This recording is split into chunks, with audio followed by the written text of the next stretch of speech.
I'm Soma, and you may not need to spell my last name or pronounce my last name. And so just call me Soma. Now let's look at this. Now, what we do over here in RPM is we look at the student's sensory profile. And based on the sensory profile, we sort of teach the students how to spell their learning, understanding, reasoning, and thoughts, which is communication, which is so important in RPM. And based on these sensory learning channels that are open, that are the students like we have access to. So now let's look at these language areas. So if you look at the language areas, it's sort of distributed. So you have the Broca area where you have the language and grammar, Wernicke area, which is talking about the comprehension, what we are talking about. Like if at all, I asked, what do you think about the color of the sky? And this, if the student says, oh, I want French fries, then the student is sort of more involved with his own internal language than talking to me. So you see, Wernicke area is going to keep the student sort of in the loop with whatever the communication is happening. And then you have the angular gyrus, where I am reading. So if at all you tell a student touch your head and the student touches the head, versus you write it down, touch your head, and the student struggles, then you'll know that around this angular gyrus, there is a kind of the student is so, oh wow, some people from India, you're all awake now. So you see that this angular gyrus is sort of not connecting properly, where you are your auditory expression, go and get this, pick up the letterboard, all those different things are working, but the written command, the student is sort of struggling with it.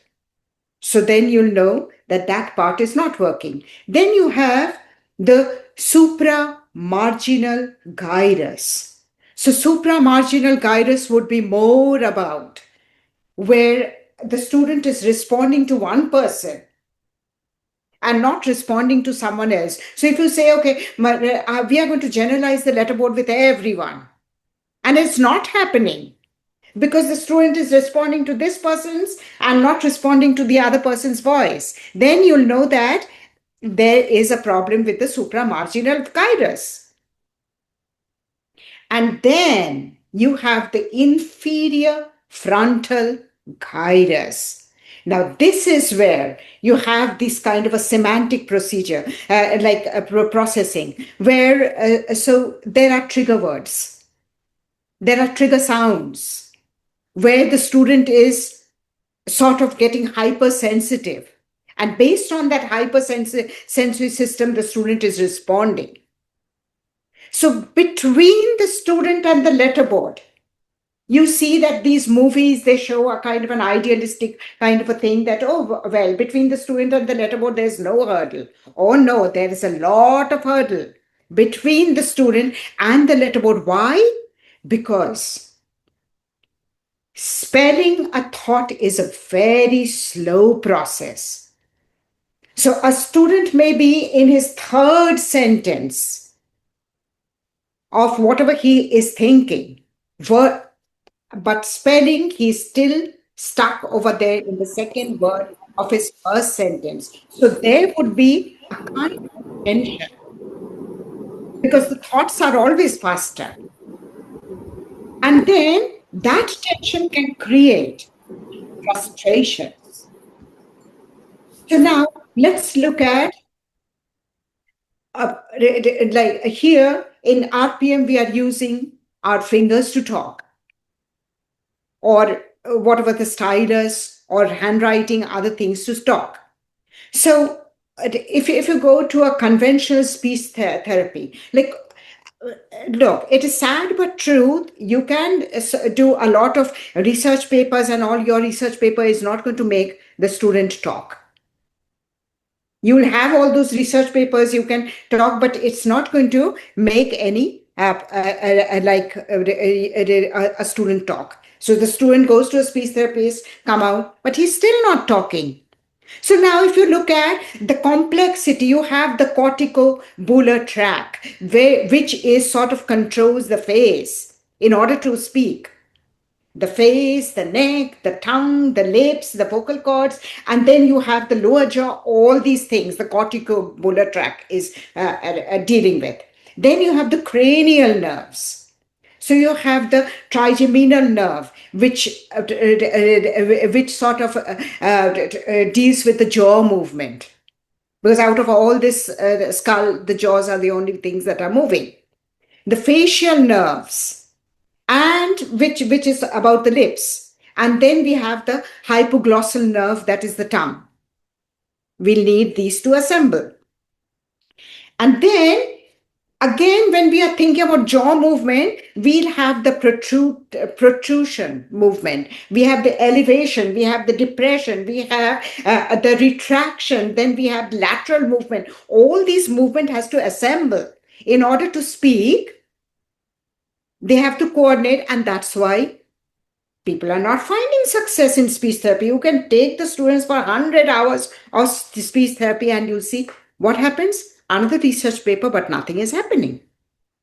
And then, of course, they'll get jealous with RPM, and then they'll write a kind of a thing over here that RPM is not so jealous. Now, that kind of a thing. Now, what we are working over here in RPM with a kind of a state-ask paradigm, we are working in a kind of a different circuit. So this circuit, it starts from the language area where the teacher is stating the sky is blue and the student is telling his understanding about whether he likes that blue color or not. Or what will he do next time when he gets someone buys a shirt, what sort of blue he'll choose. So here we are working with the language area, and it goes to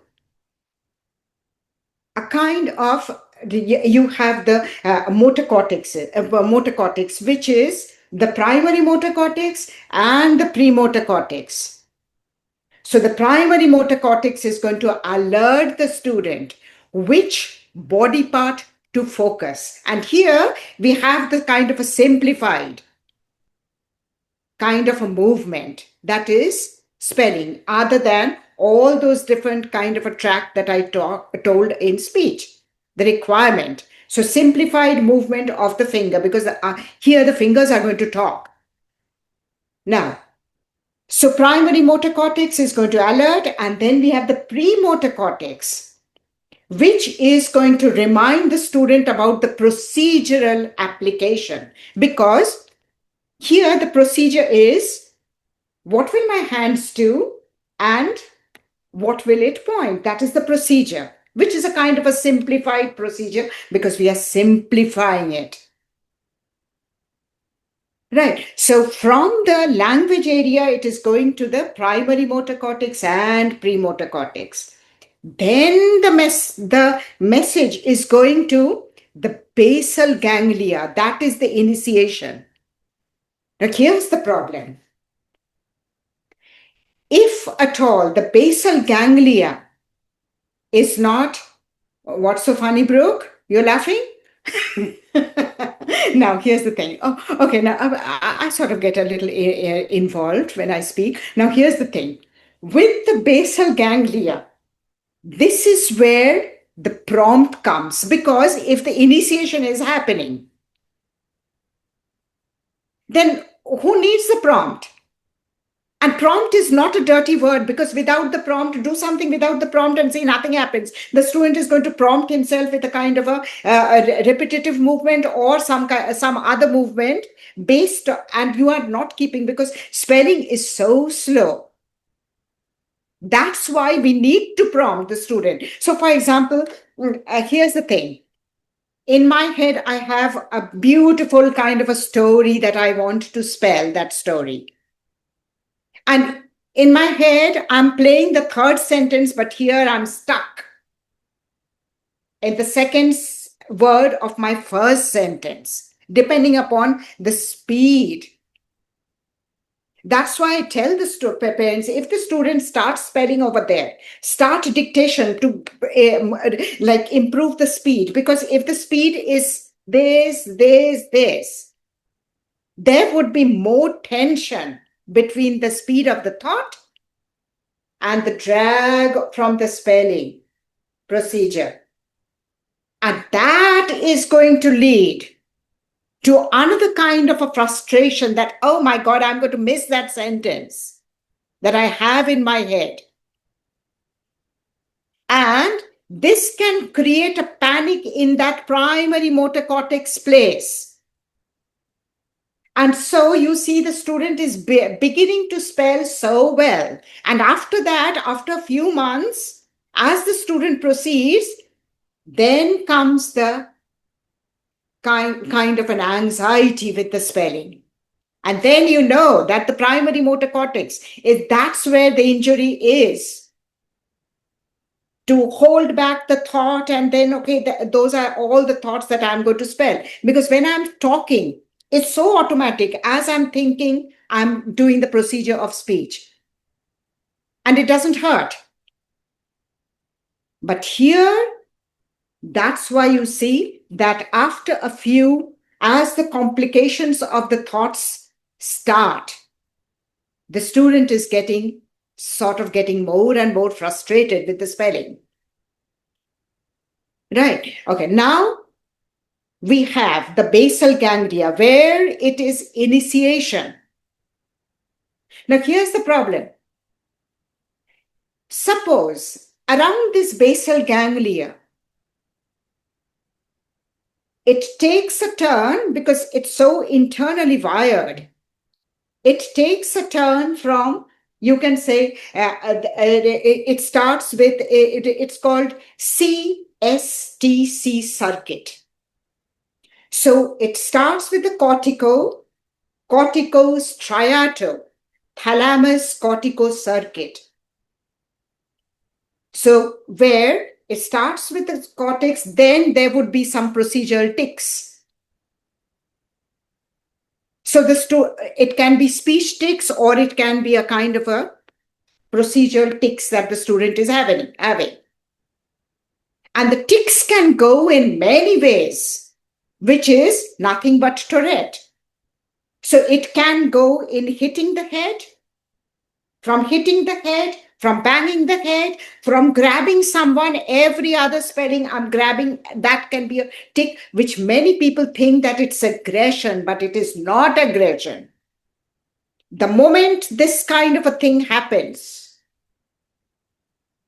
then those tics can set in as a kind of a basal ganglia problem. Because many times you say it's a behavioral and we are going to psychology it. You can't psychology it. The student knows very well that he can't do it. Everything is not answered by psychology like that. So it is a kind of how the wiring is happening. That is more important. And so you see that the aggression or something, whatever the action is, the tic is, or self like kind of a self-hurting or some kind of a thing which we say it's a behavior, it's not a behavior. And that's why whatever behavior thing you are doing, it's not working. Like you do your behavior thing, it's not going to work. You do your speech thing, it's not going to work. I'm not telling you, you can go ahead to do 100 hours of speech therapy. Now, from here, so language area, primary and premotor cortex, basal ganglia. And from here, it goes to the cerebellum, where the cerebellum is going to assemble the procedure of spelling and this. And you see that this circuit, to maintain this circuit, because we don't want this circuit to break, because if this circuit breaks, if the student starts thinking about his own frustrations and other kinds of things. And if this circuit breaks, then things are going to be rough. So those are the days that you're going to have rough sessions. Otherwise, the sessions are going to go fine, because it depends upon the kind of a kind of a pace that the teacher is placing. Now let's look at to navigate this letterboard.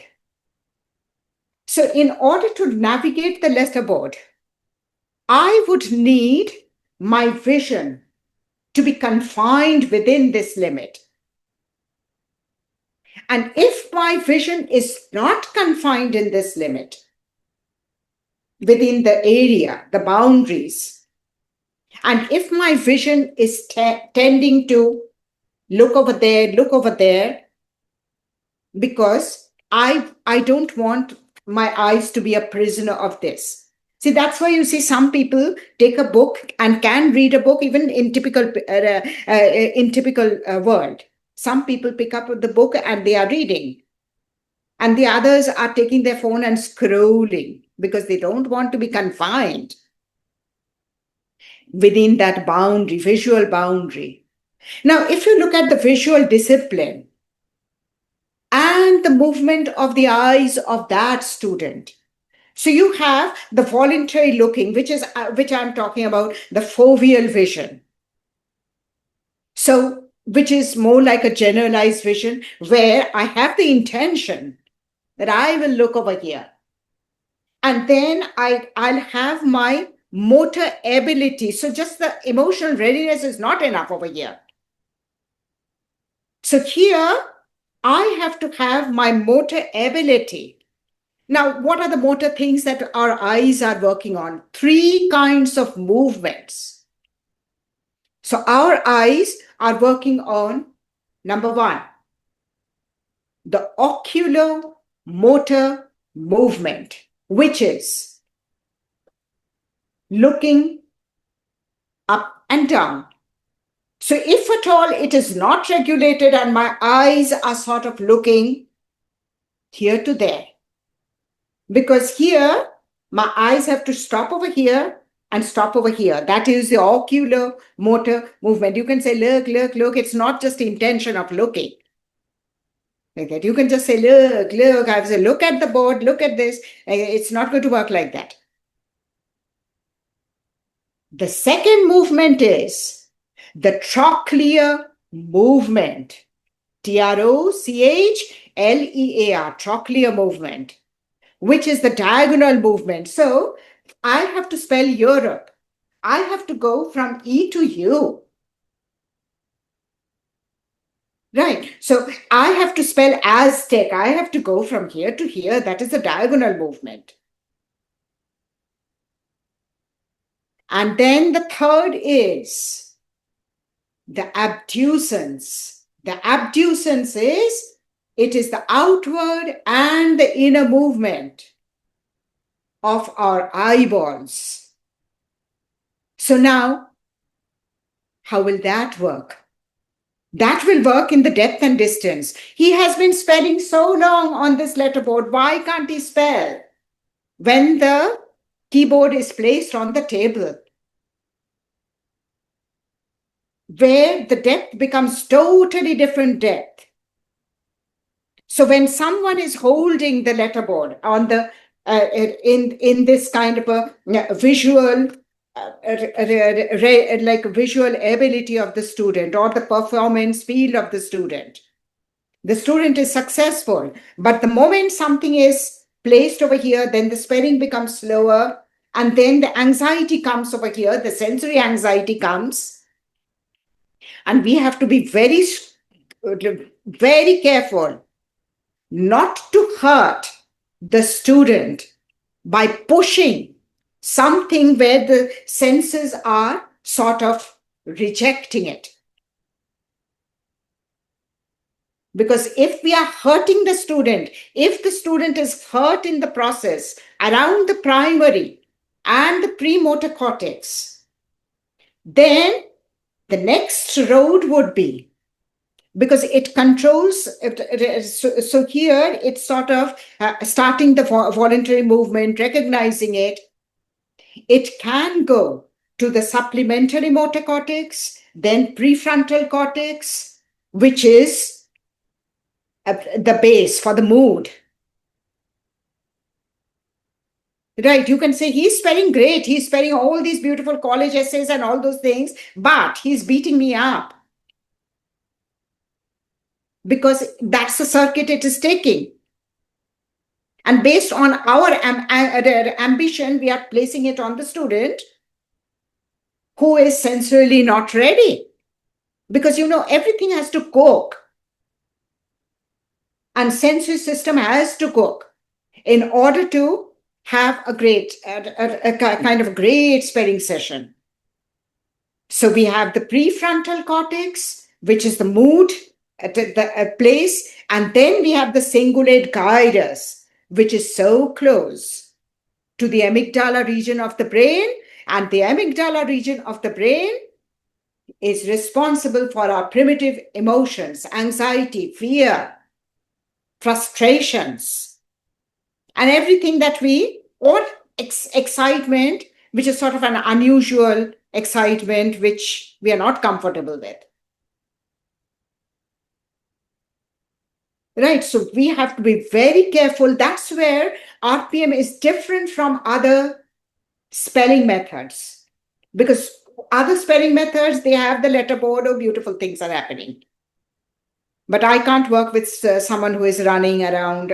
The student's profile has to be just matching, and then I'll work with easy student, and then I'll make a movie, and then things. But here's the thing: most of us know that movies have shelf lives, and the reality is autism is still going to be there, and based on how successful, because at the end of the day, you want the student to be sensorily peaceful and not that kind of an anxiety. Oh my God, next day there would be homework, this is going to be the requirement. And so now this cingulate gyrus, the language that this is going to happen, this, because now the primary motor cortex is leading the student towards this supplementary motor area, the prefrontal cortex, the cingulate gyrus, and it's going to sort of create this kind of a social, whatever you call social gesture or social behavior,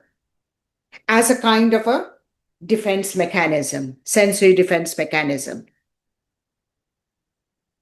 Because if we are not keeping the realistic ambitions around the letterboard, then you see the student is spelling, but then there are vocal takes, there are this, the student is rocking so much, and then the speed of the student becomes slow, because those are the other thoughts that are interrupting the student. So that's why we are also looking. So now let's look at the visual pathway that we are sort of going from. So from this, so we are looking, because everything is a kind of a movement. Eyes, eyeball, these are all movements over here. So you see the frontal. So when I'm reading something, so it's a kind of a foveal vision, visual intention plus attention, and it's translating. My angular gyrus is active. Otherwise, I'll be reading, and then who knows what I'm thinking, and then suddenly I realize, oh my God, I read so much I didn't understand. And then we are going to do it all over again. How many times we caught ourselves doing that? But we can do it in a very kind of a secret way. But for a student, it's not that secret. It will show on the students kind of a sensory, because children are sensorily honest, and it will show. So from here, it is going to go to a place called the superior collicus, which is inside the midbrain. You can check the position, because position is not important, circuit is important. Superior collicus, which integrates the input that we read and sends it sends it to the basal ganglia for the motor command. So you write over there, you will touch your head. And then somewhere the sensory system, it did not get connected. And then the basal ganglia is going to regulate whether when the movement has to happen, and then it goes to the cerebellum, and the cerebellum tells the procedure of touching the head. And the student who did not experience touching the head may not be able to do it. Right. Okay. Now, so if you look at this occipital cortex, which is our visual cortex, so when I'm looking at this letterboard, or even when I'm not looking at the letterboard, so suppose I learned to spell through my muscle memory, because many times children know the position of the letters and through muscle memory. Like when you are typing, you're not looking at the keyboard. People like me, awkward people who type with one finger, I have to look at each letter because I don't know how the procedure of typing. So I have to sit over there and type with one finger that way, in a very awkward way. But people who know typing, how easily they do it.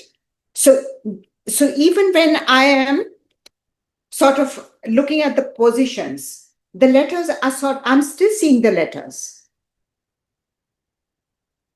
Now, again, there can be localized visual interruptions. So the localized visual interruption would come from our own memory, our own fear.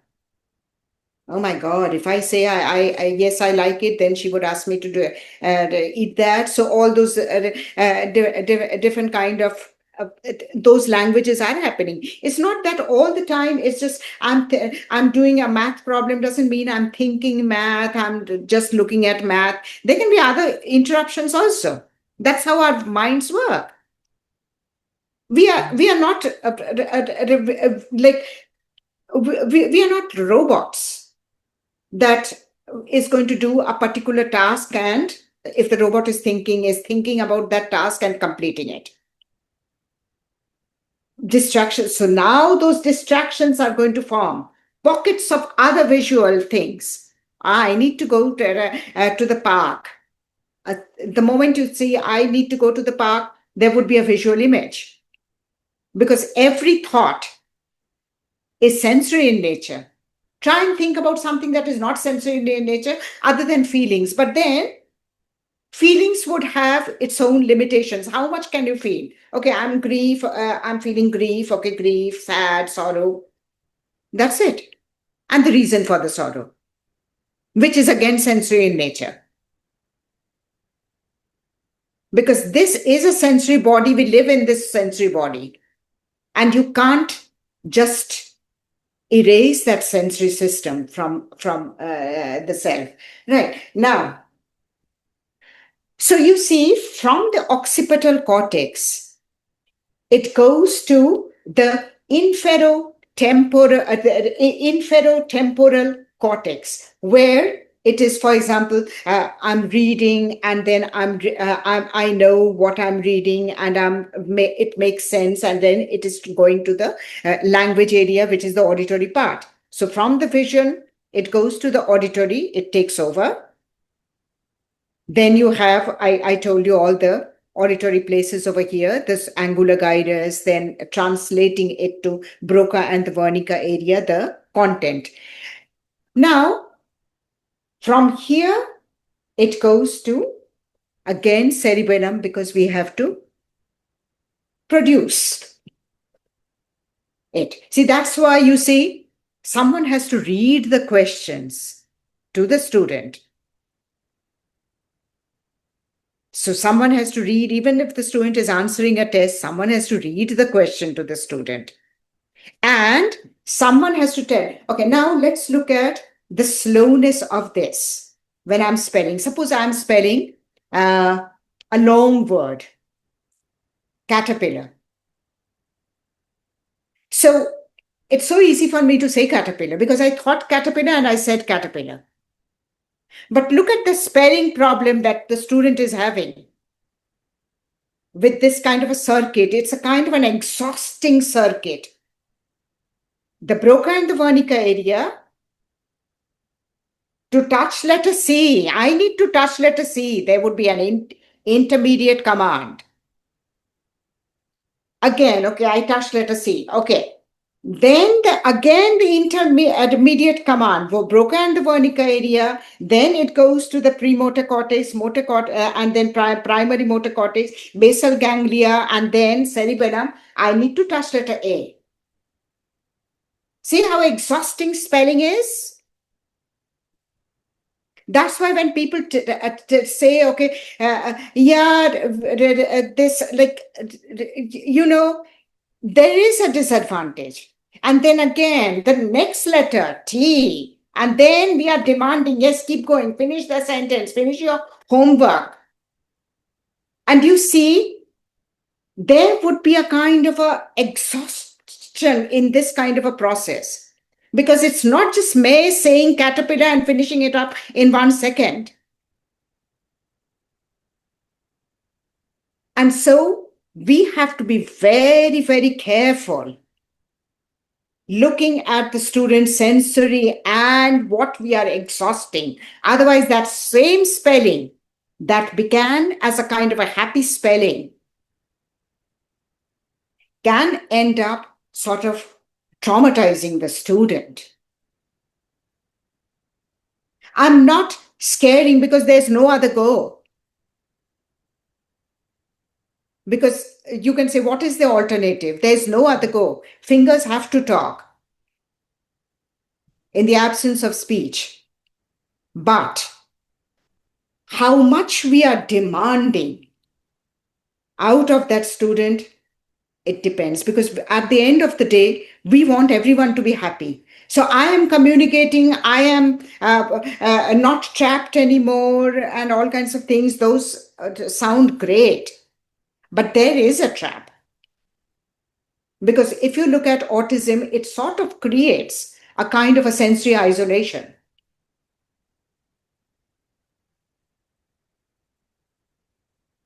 And more the student accepts the reality and grows his own way and not compare himself, because it's not easy. I don't know if what I would have done if I had to live that life. These children are so brave. And they are sort of doing this. Now, let's look at like something like a kind of a pain, because we live in this body, and this body is a tactile kind of a field. This whole thing, this we are living in this body. We can't just erase. Now, if at all I am not tactilely aware. So now let's look at the pain. First, it is detected by the nociceptors. We are not even feeling the pain, because you can say that he is hitting the head, he may be in great pain. Now let's look at the pain circuit, how long this is. So here we are talking about it is detected by the nociceptor, which are specialized nerve endings, and they are sort of responding to three kinds. So you have the thermal receptors, thermoreceptors, how hot or how cold it is. And if that is not working, you can say, oh, he can live the whole winter in a t-shirt. Right. So we have the thermal receptors. We have the mechanoreceptors, which is the pressure, cutting, bruise, itch. And then we have the chemical receptors, which is detection of the toxins. Now, from here, they are generating the electric signal. And once they are activating then the signal goes through the nerve fibers from the nociceptors. And there are two kinds of nerve fibers. We have the A delta nerve fibers for this kind of a sharp pain. How sharp is that pain? Now, a student, so again, even with typical people, there is a difference. So the difference would be one person has a little fever and sort of becomes dysfunctional, and the other person is still working. So this is so individualized pain. So A delta is how sharp that person feels the pain. And then you have the C fibers, which is sort of throbbing dull pain. Because many times people say, ask him whether he has pain or not. So I'm talking about the pain circuit. So the same pain can be detected as a kind of a just sensation other than pain, because it's still going through these A fiber, A delta fibers, nerve fibers, and C fibers, which are sort of telling what kind of pain it is. Then, once that happens, the signal goes to the dorsal horn of our spinal cord. See, we have the ventral horn and the dorsal horn.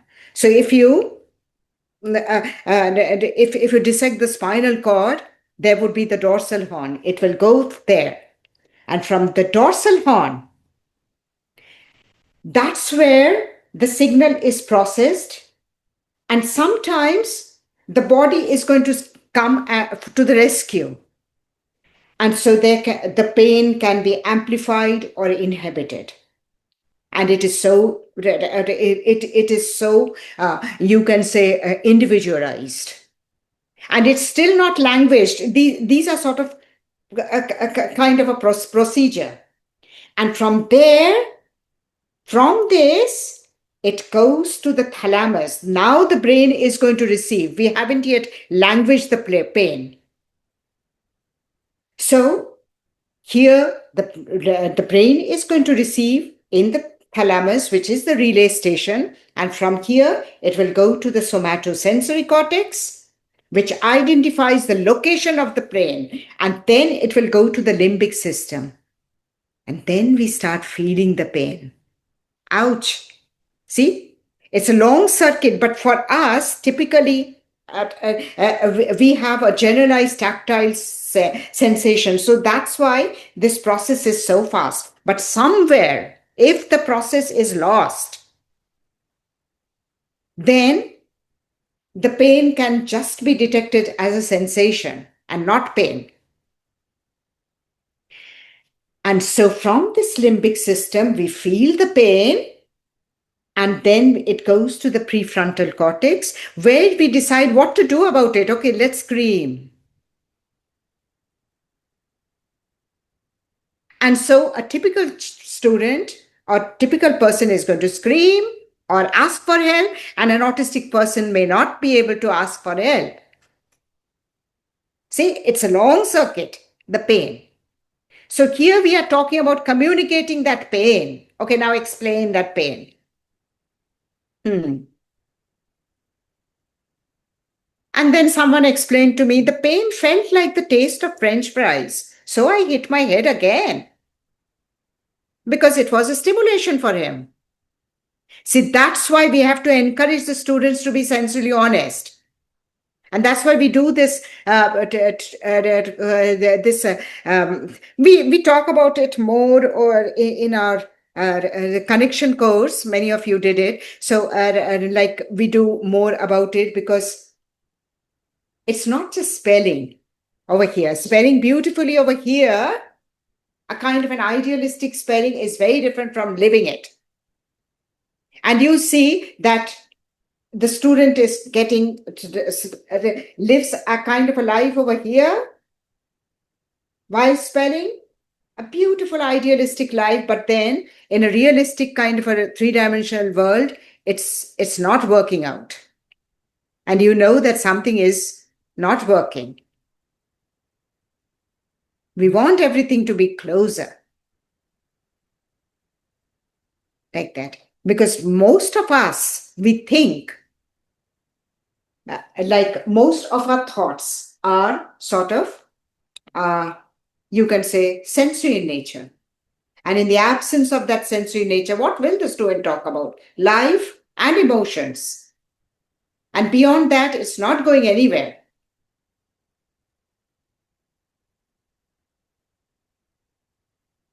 Okay, now I'm ready to take questions. Do you have any questions? Soma, thank you so much for this. And this was exactly the reason why I played our foundation video, because what you are telling exactly, the kids express themselves through the mind, body, and the emotional regulation, and you brought the science, and there are solutions. So I'm going to open up the questions to others, and one by one they can raise the hand. And Soma, how long you will be staying? Because I know it's 12 o'clock and it was a 45 minutes webinar, so I want Yeah, to make sure. because my students are going to come over here and I have distributed the computer and all everything over here. So, Yes, yeah. last 15 minutes. Yes. We it's 11:03 or 04 over here. So Yes. till 11:15 I'll go. Okay, perfect. So people, if you could please raise your hand. Okay, I'm going to unmute you. Okay. Did I do that? The unmute? Yes. Okay. You can unmute yourself. Um, am I having the floor? Okay. Soma, the main question I have, well, by the way, it was all exceptional. Thank you so much for sharing it. The main question I have, how to manage, how to reduce the prompt, because now prompts are transferred everywhere in our life. My child, he doesn't want to eat by himself. He waits for me to sit and to count for him to eat. So he waits for prompts in every area of his life. So how to reduce the prompt? Thanks. You know, it's a kind of you see when a child is in an impulsive activity, he doesn't need a prompt because at that time suddenly things are connecting. But when it is a purposeful movement, like spelling or eating or some kind of a thing or soaping himself, then it's sort of because the whole circuit is very different. So, in an impulsive activity, or in an OCD activity, it has been revised so many times that it automatically those actions come. Versus when I have to spell or something, it's it's going to language, then it goes to this. The premotor cortex, motor cortex, and then basal ganglia, and then cerebellum. How to spell that word or how to eat. So it's very biological. So that's why externally you would want to do it. You can just do so much, but then you're going to, more you tell him and more that anxiety language, oh my God, I'll need prompt. More, that anxiety language is going to mute again the basal ganglia actions. So that's why don't tell, allow the body to recuperate that anxiety because emotional amnesia takes a long time. Suppose you decided that you are going to be anxious around that activity. It's a kind of an emotional kind of a thing. Now, to erase that emotional amnesia, it's not as quick as learning the definition of evaporation. Because cognitive learning is very quick. Sensory learning is slower. And based on that sensory trauma that we have,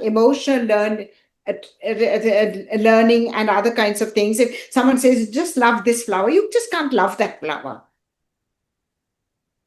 Right. So there has to be it has to come, that feel good sensation has to come through your insular region of the brain. Only then you are going to love that flower. So on command, it doesn't come. And then the procedure learning is still slower because procedure learning is a kind of an assembling of sensory and the cognitive learning. So I may know it, but I can't perform it because it's a procedure. That's why don't address it. Just wait for the system to heal and it will happen. Okay. Thank you so I'm much. going to open up Niharika. You can unmute yourself and ask the question. I wanted to ask how to work on dyspraxia because my son, I've taught him to type. He's 6 year, 5 months old right now. But the thing is, to reach the correct letter, it takes a lot of time for him. And after typing one sentence or two sentences, he becomes very tired and he's like, no, I don't want to do it anymore. So, because that pointing to the correct thing, it takes a lot of time for him to coordinate. So, It, how do I work on that? yeah, because he's assembling all the senses to, because I know what to type. I have the intent, but then it's a kind of a process because the cerebellum is, if it is not supporting, that's why it is a kind of a neural connection. So allow it to happen, allow it to happen. And what you are going to do is, as it happens, you see slowly it sort of corrects itself. Many times things correct itself and that kind of a thing. But more you insist, then that anxiety, oh my God, I'll fail. More you insist. Like that's why when teachers in those therapy boys, they come to your house and they say, no, do it again. And that is going to create another kind of, you have these therapy boys and girls, they come and do those home therapies and whatever it is they're doing. Mhm. And no, No, do no. it. And then Yeah. you don't tell that because Okay. that can come in the way of that nervousness, and then there can be a kind of a freeze like that. And again, vision, there's so many things, like there are these again, as I said, those three movements and the coordination of these Mhm. eyeballs and other things. I told you all those different things can assemble together in not being able to get things accurate. So you're suggesting I just gently offer him to like You are do going it to whenever he encourage. You are going to encourage. That's a great try. I know that you meant that letter, right? That's why. Hmm. Encourage Okay. it so that at least that emotional language fades out. Hmm. Because in RPM we have the it one thing in the mental mapping in my red book you can see encoding, expectancy, which is short-term goals, affect. The student should feel safe with that teacher. And if the Mhm. student feels safe with that teacher, you see the student is going to, that emotional language goes away. Because as Okay. teachers, what are we doing? It's not that I'm teaching.